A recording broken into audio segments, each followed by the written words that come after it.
সকালবেলায় আমি আর আমার স্ত্রী মুক্তা দুইজন একসাথে বসে নাস্তা করছিলাম। হঠাৎ কলিং বেল বেজে উঠল। আমি তখন বললাম, আমি দেখছি কে এসেছে, তুমি নাস্তা করো। মুক্তা কোনো কথা না বলে নাস্তা করতে লাগলো। আমি নাস্তা করা রেখে উঠে দরজা খুলে দেখলাম একটা ছেলে দাঁড়িয়ে আছে, তার হাতে একটা খাম। আমাকে দেখে ছেলেটা খামটা আমার হাতে ধরিয়ে দিয়ে চলে যায়। আমি খামটা হাতে নিয়ে দরজা বন্ধ করে নাস্তার টেবিলে এসে বসি। তখন মুক্তা জিজ্ঞেস করে, কে এসেছিল?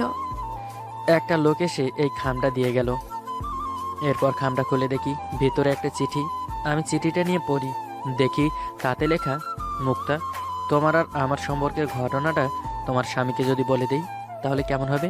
তোমার সাথে আমার সম্পর্ক কিভাবে হয়, কখন আমরা কোথায় দেখা করি, সব কিছু যদি তোমার স্বামীকে বলে দেই তাহলে কেমন হয়? ইতি, তোমার পুরনো প্রেমিক। চিঠিটা পড়ে আমি ধমক দিয়ে বলি, এসব কি? এসবের মানে কি? কি হয়েছে? এত রাগলে কেন? কি হয়েছে তুমি জানো না? তুমি বিয়ের আগে বলেছিলে তোমার সাথে কোনো ছেলের সম্পর্ক ছিল না, কিন্তু এখন এসব কি দেখছি? এই বলে চিঠিটা তার হাতে দেই। সে তখন সেটা পড়তে শুরু করে। চিঠিটা পড়া হলেই দেখি তার চোখ দিয়ে টপ টপ করে জল পড়ছে। সে কেঁদে কেঁদে বলল, দেখো, এসব মিথ্যা। কেউ আমাকে বদনাম করার জন্য এমন কাজ করছে। বিশ্বাস করো, আমার কোনো ছেলের সাথে সম্পর্ক ছিল না। আমি তখন রেগে গিয়ে বলি, কিভাবে তোমাকে বিশ্বাস করি? তুমি আমার সাথে বিশ্বাসঘাতকতা করেছো, আমার বিশ্বাস ভেঙে দিছো। সে তখন বলে, আমার কথা শুনো, আমাকে একটু বোঝার চেষ্টা করো। আমি তখন বললাম, তোমার কোনো কথাই আমি শুনতে চাই না। আমি প্রমাণ পেয়েছি কোনটা সত্য কোনটা মিথ্যা। এই বলে রাগ করে সেখান থেকে উঠে রুমে চলে আসি। আসার সময় তার দিকে তাকালাম, দেখি সে এখনও কেঁদেই চলেছে। রুমে এসে আমি হাসতে হাসতে শেষ। আজ নিজেকে ভালো একজন অভিনেতা মনে হচ্ছে। মুক্তার সামনে ভালোই অভিনয় করলাম। সে বুঝতে পারে নাই সব কিছু সাজানো একটা নাটক ছিল। আসলে চিঠিতে যা লেখা ছিল সব মিথ্যে। আর এই মিথ্যে কাজটা আমার নিজের করা। গতরাতে সে আমাকে কথায় কথায় বলল আমি নাকি মানুষকে কষ্ট দিতে জানি না, মানুষকে কাঁদাতে পারি না। আসলে আমি চাই সবাই যেন সুখে থাকে। আমি চাই না আমার কারণে কেউ কষ্ট পাক। আমি হাজার কষ্ট পেলেও সবাই যেন সুখে থাকে, এটাই চাই। আমি কিন্তু ইচ্ছে করলে মানুষকে কষ্ট দিতে পারি, মানুষকে কাঁদাতে পারি। এরা ওকে বোঝানোর জন্য মিথ্যেই নাটকটা করি। গত রাতে সে যখন বলেছিল, এরপরে আমি আমাদের বাড়ির পাশের এক ছোট ভাইকে ফোন করে বলি একটা চিঠি লিখে সকালে আমাকে দিয়ে যেতে। কি কি লিখবে সেটাও বলে দেই। আমি নিজে লিখি নাই, কারণ আমার হাতের লেখা সে বুঝতে পারবে, তাই ছোট ভাইকে দিয়ে লেখালাম যাতে সে বুঝতে না পারে। এটা আমারই কাজ। আর নাস্তা করার সময় সেই ছোট ভাইয়াটা এসে চিঠিটা দিয়ে গেছে। এরপরে আমি একটা চিরকুট লিখলাম। সব কিছু সাজারও মিথ্যে একটা নাটক ছিল। কেনই বা তার সাথে এমন কাজ করলাম? সব কিছু লিখে চিরকুটটা নাস্তা করার টেবিলের ওপর রেখে বাসা থেকে বের হয়ে আসলাম। আমি জানি সে টেবিল পরিষ্কার করতে আসবে, তখন সে চিরকুটটা পাবে আর সত্যিটা জানতে পারবে। সত্যিটা চিরকুটে লিখে দিলাম, কারণ সামনাসামনি যদি বলতে হয় তাহলে সব কিছু সাজানো একটা নাটক ছিল। তাকে শুধু কষ্ট দেওয়ার জন্যই এমন কাজ করেছি, তাহলে সে আমার 12টা বাজাবে। এখন চিরকুটে লিখে দিলাম। সত্যিটা জানার পর রাগ উঠলে আমাকে যেন কিছু করতে না পারে। চিরকুট পড়ার পর যখন তার রাগ কমবে তখন গিয়ে বাসায় আসব। দুপুরে ভয়ে ভয়ে বাসায় আসলাম। এসে দেখি সে টেবিল পরিষ্কার করে নাই। আমি চিরকুটটা যেভাবে টেবিলের ওপর রেখে গেলাম ঠিক তেমনই আছে। তার মানে সে চিরকুটটা দেখে নাই, সত্যিটা এখনও জানতে পারিনি। এরপরে আমি রুমে আসলাম, তার নাম ধরে দুবার ডাক দিলাম, কিন্তু তার কোনো সাড়া শব্দ পেলাম না। তখনই আমার নজর গেল বিছানার ওপর। দেখি সকালের চিঠিটা বিছানার ওপর পড়া, সাথে একটা চিরকুট। আমি চিরকুটটা হাতে নিয়ে সেটা পড়তে লাগলাম। সেটাতে দেখি লেখা, প্রিয় স্বামী, সকালের চিঠিটা সম্পর্কে তোমাকে কিছু বলতে চাই।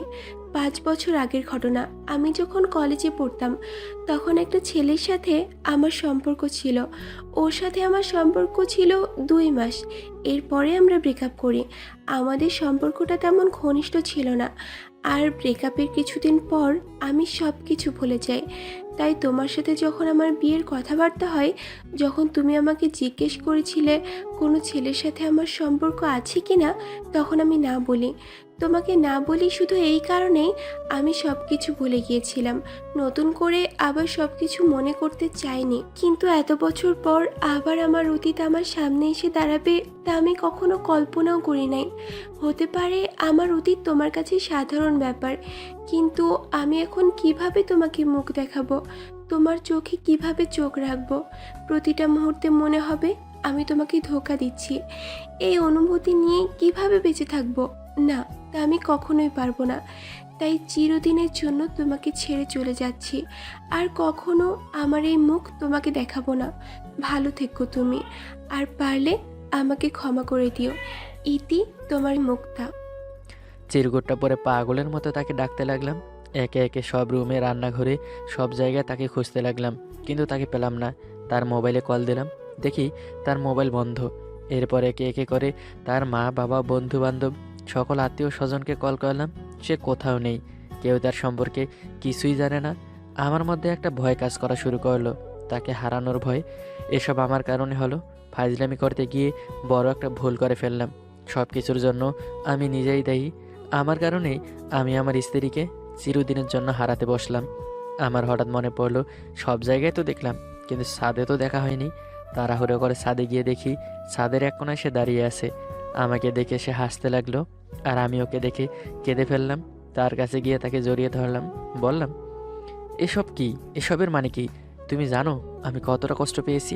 এমন কাজ করা তোমার মোটেও ঠিক হয়নি।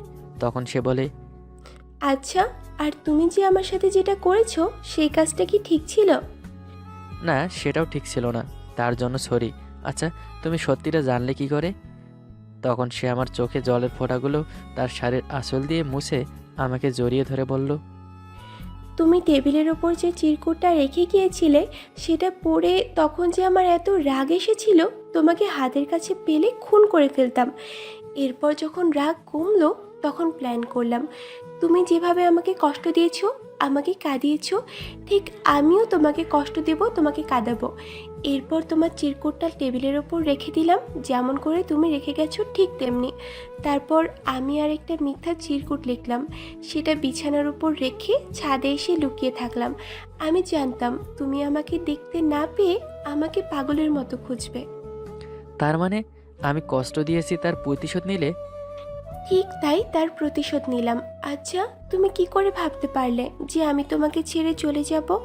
আমি কখনো তোমাকে ছেড়ে যাব না।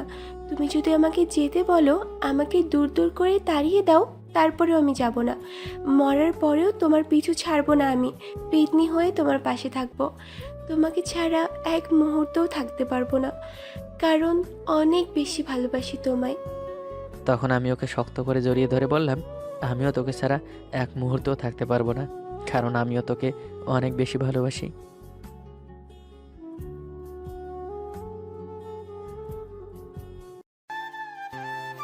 আচ্ছা সামু, এই আমিটা তো শুধু তোমার, তাই না? অবশ্যই আমার, সন্দেহের জায়গা নেই। আচ্ছা, তাহলে তো আমার সবকিছুই তোমার। মানে এই ধরো হাত, পা, মাথা, আরে ধর কি বলছি, মনে করো আমার রক্তগুলোও তো তোমার, তাই না? রীতা, এগুলো কেমন প্রশ্ন বলো তো? পাগলি মেয়ে, যদি মানুষ রীতাটা আমার হয়, তাহলে তো তার সব কিছুই আমার অস্তিত্বেরই অংশ। সেটাই তো। তাহলে কখনো কেউ যদি তোমার এই অস্তিত্ব শরীরের রক্তগুলোকে তিলে তিলে বের করে কষ্ট দেয়, তখন তুমি কি করবা তাকে? ওই কি সমস্যা তোমার? এখন কিন্তু বাড়াবাড়ি হচ্ছে। তোমার রক্ত বের করবে কোন দুঃখে? আরে বলো না, যদি বের করে তখন কি করবা? কি করব মানে? একদম পুইত্তা ফেলবো। পুইত্তা মানে? এগুলো কেমন শব্দ? আরে, পুইত্তা বোঝো নাই? খাঁটি বাংলা শব্দ। মনে করো, প্রথমে করব কি, যে তোমাকে কষ্ট দিবে তাকে ধরবো, ধরে তার চান্দি বরাবর আমাদের শিলপাটাটা আছে না, ওটার বাটাটা দিয়ে ঠাস ঠাস করে কয়েকটা বাড়ি দিব। তারপর সুন্দর মতো পাটায় ওই ফালতু লোকটাকে বেটে একদম কবরস্থানে মাটিতে পুঁততে ফেলবো, মানে মাটি ঘরে গেঁথে ফেলবো। ও আল্লাহ, থাক সামু, তোমার এত ডেঞ্জারাস হতে হবে না বাবু। তুমি শুধু ছোট্ট একটা কাজ করো এখন, তাহলেই হবে। কি কাজ? সুন্দর মতো বিছানার থেকে উঠে লাইট অন করে মশারিটা টানিয়ে দাও। দেখো, উষ্টা খেও না আবার কোথাও, কেমন বাবু? আজব তো, তোমার এই রোমান্টিক কথাবার্তার সাথে মশারি টানানোর কি সম্পর্ক বলো তো? মশা যে একটু পর পর কুটুস কুটুস করে কামড়ে আমার দেহ থেকে মানে তোমার অস্তিত্ব থেকে তেলে তেলে রক্ত বের করে আমাকে কষ্ট দিচ্ছে, তার জন্য তুমি এতটুকু করতে পারবে না? মশা তো মানুষ না, তাই না? তাই তুমি যে বললা ধরে কি যেন পুইত্তা না কি একটা করবা, সেটা তো করতে পারবা না। সেই জন্য তো বললাম যে মশারি টানাতে, এতে তোমার কষ্ট করে মশা ধরে এত রাতে শিল পাটায় বেটে শীতের রাতে কবরস্থানে যেতে হবে না, আবার আমাকেও মশা কামড় দেবে না। ও আচ্ছা আচ্ছা, এই খবর তাহলে তোমার। এজন্যই তো বলি, এই বান্দরনির মুখে আবার আজ এত খই ফুটতেছে কিভাবে? কাহিনী তো অন্য জায়গায় দেখি, ডালমেকুস কালাহে। ওই, আমি কেন মশারি টানাবো? তুমি টানাবে, আমাকে কামড়াচ্ছে না, আমি পারবো না টানাতে। আল্লাহ, এ কেমন পল্টে নিলে তুমি সামু? তুমি না বললা কেউ আমার রক্ত নিলে তুমি কত কি করবা, আর সেই তুমি এখন সামান্য মশারি টানাতে পারবা না? তার মানে আমি তোমার অস্তিত্ব না, তুমি মিথ্যা বলছো। দূর, রাখো তো তোমার মিথ্যা কথা। ঘুমালাম আমি, সকাল 8টায় উঠাবা। অফিস থেকে আউটডোর প্রজেক্টে যেতে হবে, অনেক কাজ, আগে আগে উঠতে হবে। গায়ে কাঁথা দিয়ে নাও ঠিক মতো, তাহলে আর মশা কামড় দিবে না। নয়তো স্প্রে করো, কষ্ট করে কিছুক্ষণ স্প্রের সুমধুর অসাধারণ গন্ধ সহ্য করো। ভালো, খুব ভালো। এটাই তো বলার কথা ছিল তোমার, তাই না? মশারি তোমার টানানো লাগবে না, কিছুই করা লাগবে না। আমার সাথে কথা বলতে এসো না, নিজ দায়িত্বে সকালে উঠবা। আমি কাউকে উঠাতে পারবো না। বাই। কথাগুলো বলে রিতা শুয়ে পড়ল। চোখের কোণে ছলছল করছে, রাতের অন্ধকারেও তা খুব ভালো বোঝা যাচ্ছে। রিতার হাত স্পর্শ করতে যাই, সাথে সাথেই রিতা হাত ঝেড়ে ফেলে দেয়। এই হলো আমার প্রিয়তমা স্ত্রী রিতা, অভিমানী। মেয়েদের তো অসাধারণ অভ্যাস, একটু কিছু হলেই কান্না করে, কিন্তু রিতার ক্ষেত্রে সেটা আরেক ধাপ ওপরে। আর যখন মেয়েটা কান্না করে, তখন আমি নিজেও নিজেকে ধরে রাখতে পারি না। মনে হয় যেন আমার বুক চিরে সাগর হয়ে যায়। আমি জানি মেয়েটা এখন কাঁদছে, আমার দিক থেকে উল্টো দিকে মুখ ফিরিয়ে শুয়ে থাকলেও ও যে খুব করে কান্না থামাতে চাচ্ছে, তা হঠাৎ হঠাৎ ওর কেঁপে ওঠা দেখেই বোঝা যাচ্ছে। অন্য কোনো সময় একটু ভালোভাবে বোঝালেই কান্না থামিয়ে দেয়, তবে আজ বেশ কয়েকবার রাগ ভাঙাতে চেষ্টা করলেও কাজ হলো না। উল্টো দিক থেকে মুখ ফিরছে না, কি করব বুঝতেও পারছি না। বিয়েটা আমাদের হয়েছে 1 বছরের মতো হবে। বিয়ের আগে লম্বা সময় ধরে দুজনের মধ্যে লুকোচুরি খেলা হয়েছে। পরিচয়টা অনলাইনেই হয়েছিল। সত্যি বলতে, রিতার সাথে পরিচয়ের আগ পর্যন্ত আমি বিশ্বাস করিনি যে কোনো মেয়ের প্রেমে পড়তে পারি কখনো। নিজেকে সবসময় হার না মানা প্রতিম পুরুষ মনে হতো, প্রেমে উষ্টা খাওয়া তো ইম্পসিবল মনে হতো। সেই আমি ধীরে ধীরে এই রিতার মধ্যে খুব জোরেই উষ্টা খেয়েছিলাম। রাত জাগা আমার স্বভাবের মধ্যে ছিল। একদিন খুব গভীর রাতে অযথা নিউজ ফিড ঘুরছিলাম, হঠাৎ চ্যাট লেখা জায়গাতে চোখ পড়ল। চ্যাট লেখাটার পাশে এক লেখা, মানে আমার সম্পূর্ণ ফ্রেন্ড লিস্টে একজন অনলাইনে আছে। খুব চাওয়ার পরেও সেটাতে ঘুম হচ্ছিল না, তাই আমার মতো আরেক অভাগাটাকে সেটা দেখার জন্য সেটা দেখার জন্য চ্যাট লেখাটায় ক্লিক করলাম। চোখে ধরে দিল সবুজ আলোর পাশে নীল অক্ষরের নাম লেখা, অ্যাঞ্জেল রিতা। নামের অবস্থা দেখে মনে মনেই ধরে নিলাম যে এটা ফেক আইডি। ভাবলাম ঘুম যেহেতু আসছে না, ফেক চান্দুটার সাথে একটু আলাপ আলোচনা করে দেখি। হাই হ্যালো বাদ দিয়ে সরাসরি মেসেজ দিলাম, কিরে চান্দু, এত রাইতে কোন পাগলে ধরেছে তোরে যে নিজের আসল পরিচয় বাদ দিয়ে মেয়েদের আইডিতে এসে বসে আসিস? কাহিনী কি? গার্লফ্রেন্ড ছেঁকা দিচ্ছে বুঝি? আহারে, তোর জন্য কষ্ট হচ্ছে, তোর কষ্টে আমার ঘুমাচ্ছে না, কি করি বলতো? এসএমএসটা সেন্ড করার পর ওপাশ থেকে তথাকথিত সেই ফেক আইডি কী রিপ্লে দেয় সেটা ভাবতে ভাবতে তো আনন্দে আটখানা হয়ে আমি আছি।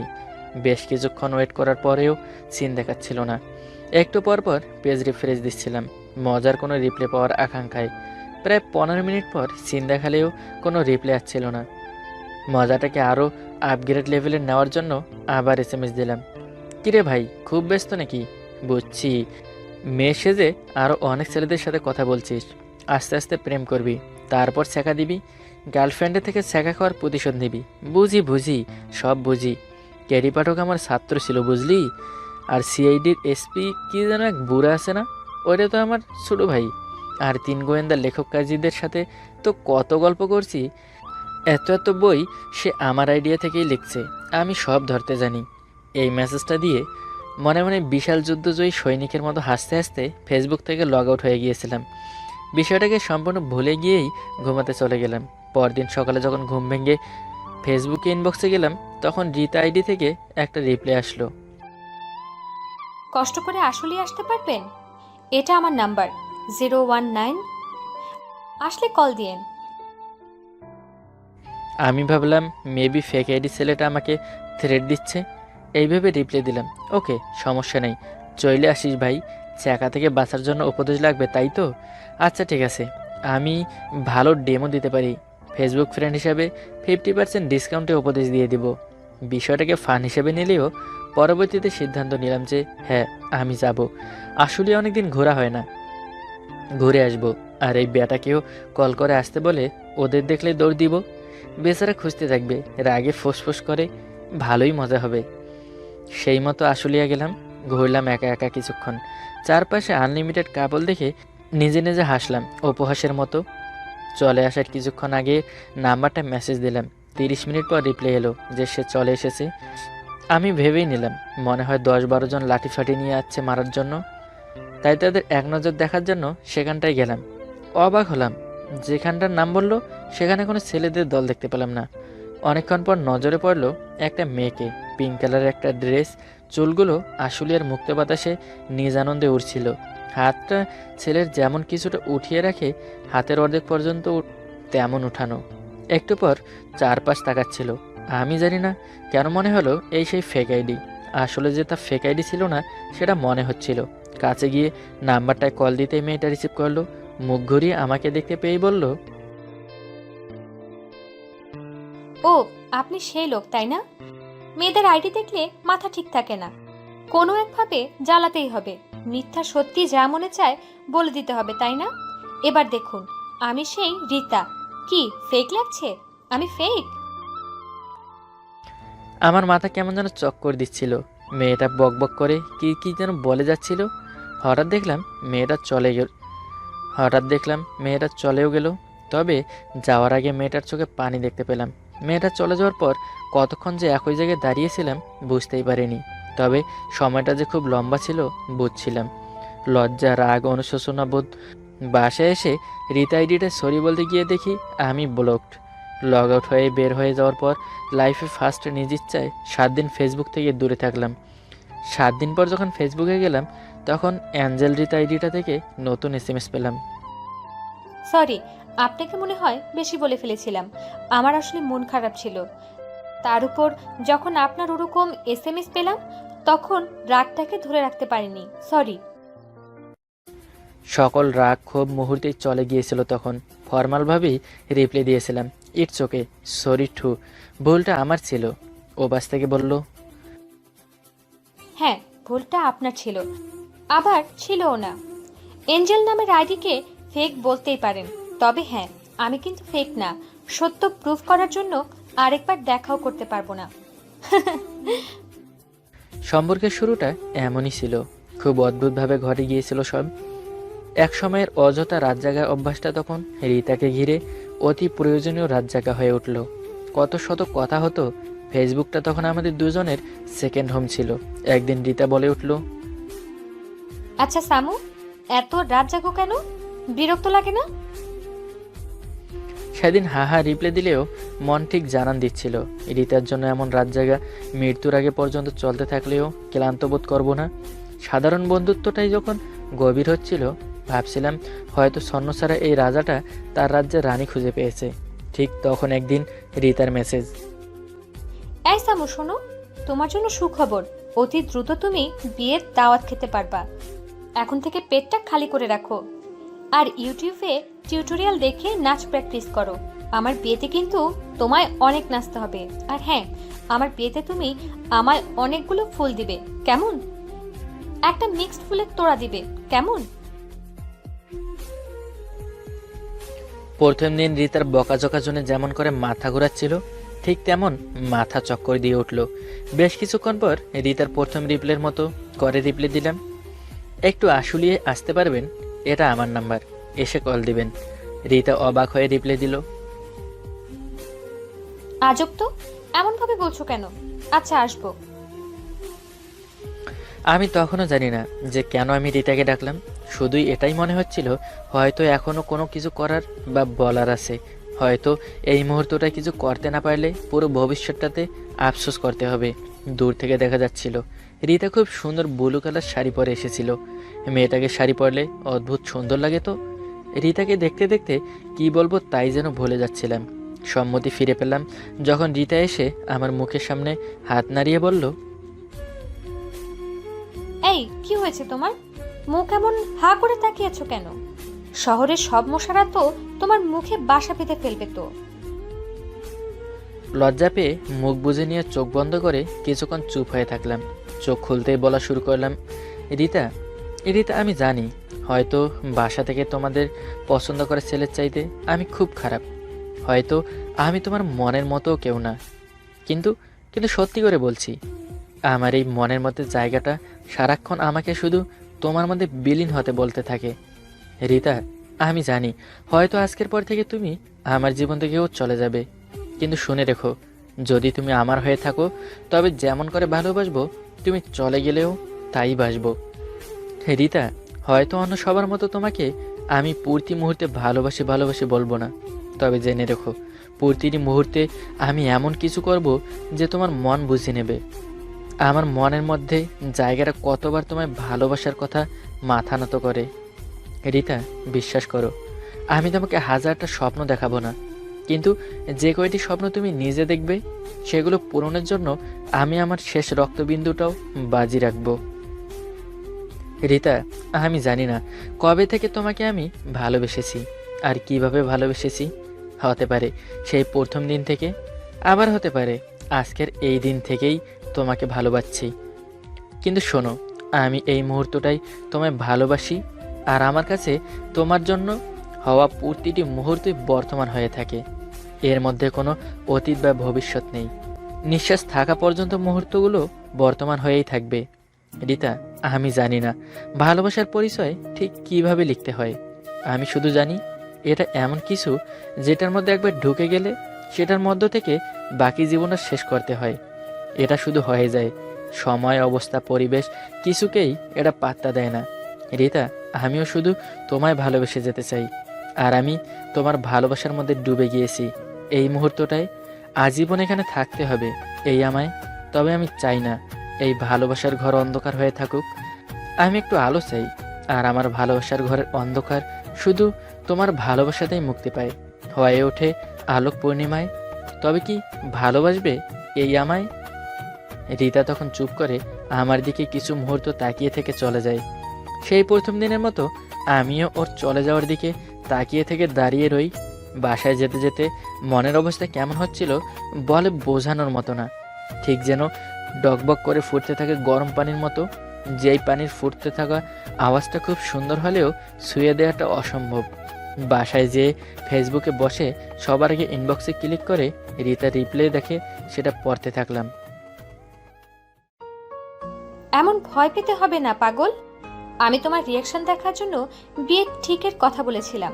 সত্যি বলতে এখনো কোনো বিয়ে ঠিক হয়নি, তবে হ্যাঁ কথা চলছে, কিছু প্রপোজাল এসেছে। যদি কেউ চায় তবে যেন আজকের মতো করে বাসায় প্রপোজাল নিয়ে আসে, সবার সামনে প্রপোজ করে। দেরি করলে কিন্তু অন্য কিছু ঘটতে পারে। হাহাহা, এভাবেই আমাদের সব কিছু হয়ে গিয়েছিল। আর হ্যাঁ, রিতার চাওয়া 3টা কাজই আমি করেছিলাম। বিয়েটা আমারই হয়েছিল, কিন্তু সেই বিয়েতে সবচেয়ে বেশি খাবার মনে হয় আমি খেয়েছিলাম। কারণ ওই যে রিতা বলেছিল বিয়ের আগে না খেয়ে পেট খালি করতে, তাই আমি সত্যি কয়েকদিন শুধু বেঁচে থাকার জন্য খাদ্য যেটাকে বলে সেটা খেয়ে পেট খালি করেছিলাম। বিয়ের আগে ইউটিউব থেকে টিউটোরিয়াল দেখে বিয়ের দিন স্টেজে এমন নাচ দিয়েছি যে মাইকেল জ্যাকসন বেঁচে থাকলে বলতো, ভ্রাতা আমার ভাত কেন মেরে দিচ্ছ। আর হ্যাঁ, আমাদের ফুলসজ্জার রাতে রিতার চাওয়া সেই ফুলের তোড়াটাকেও উপহার দিয়েছিলাম, যেখানে জানা অজানা কতগুলো ফুল ছিল তা এখন মনে পড়ছে না। তবে সেটাতে প্রতিটি ফুল আলাদা আলাদা করে দুজন মিলে গুনেছিলাম। কথাগুলো ভাবতে ভাবতে রিতার দিকে ভালোভাবে তাকিয়ে বুঝলাম মেয়েটা ঘুমিয়ে আছে। কানের ওপর থেকে চুলগুলো সরিয়ে দিলাম, গায়ের ওপর কাঁথাটা টেনে দিয়ে বুঝতে পারলাম যে কে যেন আমার গালের ওপর সুচালু কিছু বসাচ্ছে। মশা ছাড়া আর কি হবে। আচমকা ঠাস করে নিজের গালে নিজে থাপ্পড় দিয়ে বুঝলাম, বাহ, মশাটা ভারী দুষ্ট তো। একবার আমার রিতাকে কামড় দিল, তারপর সেই মশারি নিয়ে ঝগড়া বাঁধালো, আর তারপর শুরুর দিকে কথাগুলো মনে করিয়ে সেই সুযোগে আমার থেকেও রক্ত বের করে নিল। এ হতে পারে না, আমি আর রিতার মধ্যে তৃতীয় কারো জায়গা নেই। হা হা হা। তাই মশারিটা টানিয়ে দিলাম। সকালে ঘুম ভাঙলো রিতার ডাকে। এই যে বিজিওয়ালা, ওঠেন ওঠেন, 8টা বাজে, আপনার তো কত কাজ, ওঠেন। এই বলে রিতা চলে যাচ্ছিল, আর আমি পিছন থেকে ওর হাতটা টেনে নিয়ে কাছে এনে নিলাম। রিতা কিছুটা লজ্জা পেয়ে চোখ নামিয়ে নিল। আমি বললাম, জি আমি খুব বিজি, তোমার মনের গভীরে সাঁতার কাটায় আমি অনেক বিজি, ডিস্টার্ব করবেন একদম, ওকে? রেডি হয়ে নাও, আমরা বের হব। রিতা অবাক হয়ে তাকিয়ে আছে। স্বর্গের সকল সৌন্দর্য যেন রিতার কাছে কুর্নিশ করছে।